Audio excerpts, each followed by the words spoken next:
Hey, welcome back, Zingers, to another pro tip video. I'm your host, Ryan Faloona, and I'm here again with BigBeat. And today we are going to show you how to use the Watchlist tool. We're going to show you how to import Watchlist that BigBeat has created for you, filter your newsfeed by that watch list, and then show you how to set up alerts on that watch list. So let's go ahead and get started here. The first thing that I'm going to do is I'm going to click watch list from the blank workspace here. And I'm going to go ahead and create a new watch list. And we're going to call this one World Markets. All right, now BigBeat has gone ahead and created a ton of different watch lists for us, and we're going to go ahead and grab one of those right now. So BigBeat, World Markets sound good to you? That's right, Ryan. I've created about 70 different watch lists, and World Markets will give you an overview of all of the markets. All right, perfect. So what I did in order to get to the watch list that BigBeat has created is you click the Help button in the upper right corner of Pro, and then click Visit Help Site. When you click on Visit Help Site, it'll bring you right to our help site, and BigBeat has his own watch list category right at the bottom of the main menu. When you click on this, you can actually scroll through these to find world markets, like here it is, or you can use Control F and then type in a keyword, and it'll take you right there. So what we're going to do is we're going to click on World Markets.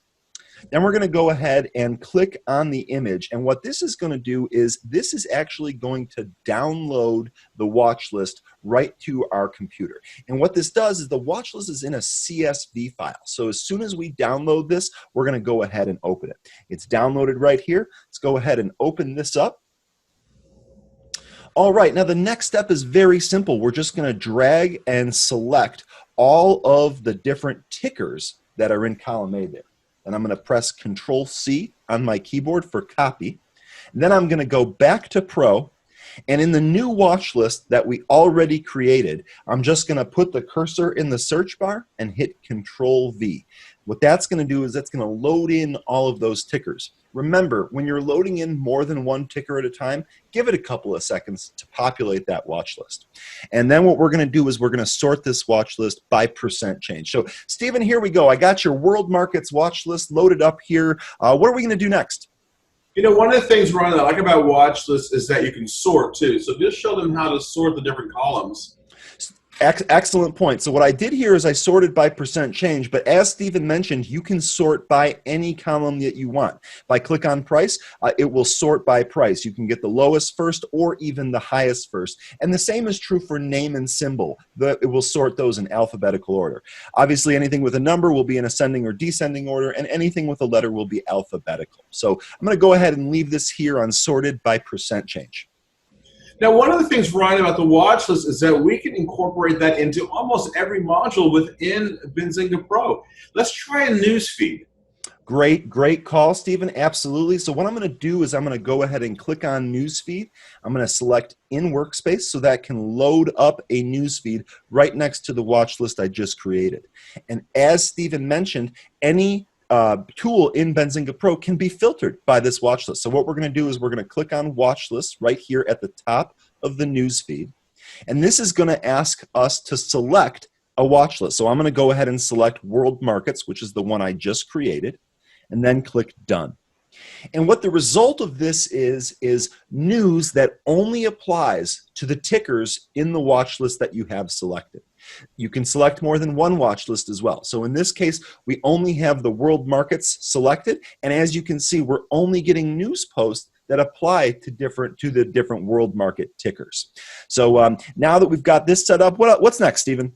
That's right, Ryan. And one of the best parts about the actual watch list is when we have it incorporated within the system, we always want to get alerts. And Ryan, you're the best at this, so let's show them how to get the alerts. Absolutely. Great point there. So although on the right side of the screen here we have a news feed filtered by the watch list, what BigBeat is talking about is actual alerts within that particular watch list. So you'll notice that at the top of the watch list module, there is a little alarm bell icon. And if you click on that, you're given some options to create alerts for this watch list. Now, the first thing that I want to point out to you here is that the top of this menu says configure alerts for world markets. And what that means is that we are only setting up alerts for this particular watch list. And it tells you which one you're doing right at the top there.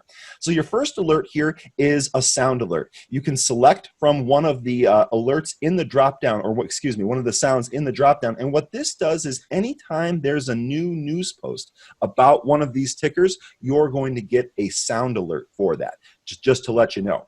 The other alerts that we have here are real-time email alerts. And we've broken this down by source. So depending on how you have your news feed set up, if you check Benzinga Wire here, like this, for example, what this means is that any news post that comes through the Benzinga Wire source that also applies to any one of the tickers on your watch list, it'll send you an email alert. And you can do the same thing for press releases or SEC as well. Finally, the last alert that we have here is an email summary. And these are totally separate from the real-time alerts.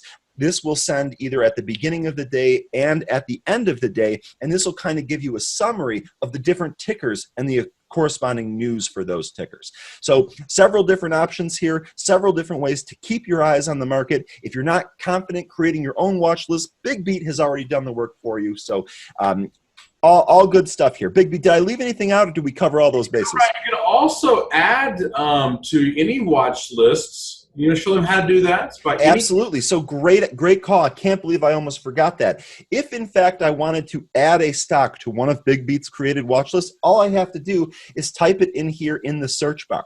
So you can see I'm going to go ahead and add Apple to world markets. Now that automatically, you'll notice here on the right, because I'm filtering the news feed by this watch list, here you go. Now you're seeing different Apple news posts in this watch list because it's updating dynamically. Now, of course, this doesn't make sense. Apple is not part of the world market, so let me go ahead and remove that. I'm just going to sort by symbol.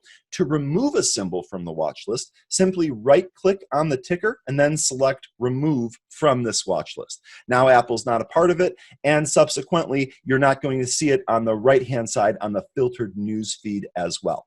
One more thing about that, if you're in the Details tool, you can actually add this particular stock to the watch list simply by clicking on Add to Watch List. It'll show you all of the different watch lists, and it'll denote whether or not that ticker is on the watch list by the check mark next to it.